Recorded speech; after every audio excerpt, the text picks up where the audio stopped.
હટાવવાની કામગીરીને લઈ કોંગ્રેસે સરકાર પર પ્રહાર કર્યા છે। દબાણ હટાવવાના નામે ગરીબોને હટાવવાનું આ ષડયંત્ર હોય તે પ્રકારના આરોપ અમિત ચાવડાએ લગાવ્યા। દાદાના બુલડોઝરના નામે સરકાર વાહવાહી લૂંટે છે। ઉદ્યોગપતિઓના દબાણો સામે બુલડોઝર અટકી જાય છે। જામનગર, દ્વારકા, અંબાજીમાં ગરીબોના ઘર પર બુલડોઝર ચાલે છે। દાદાના બુલડોઝરના નામે સરકાર એની વાહવાહી કરી રહી છે, પણ દાદાનું બુલડોઝર ફક્ત ગરીબોના ઘર પર ચાલે છે।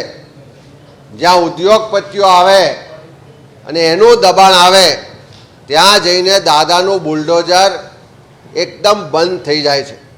આજે વિધાનસભાની પ્રશ્નોત્તરીમાં જે જવાબ મળ્યા છે કે ખાનગી કંપની દ્વારા સુરત જિલ્લામાં જે દબાણ કરવામાં આવ્યું છે, એક બાજુ દાદાનું બુલડોઝર અમદાવાદમાં ઓઢવમાં રબારી વસાહત હોય તો રબારી સમાજના લોકોના ઘરો પર ચાલે, ઠાકોર સમાજના ઘરો પર કેશવપુરામાં ચાલે, અંબાજીમાં દાદાનું બુલડોઝર ગરીબોના ઘર પર ચાલે, પાલનપુરમાં ગરીબોના ઘર પર બુલડોઝર ચાલે, એ દ્વારકા હોય, આણંદ હોય કે અનેક વિસ્તારોમાં ગરીબોના ઘર પર ચાલે છે।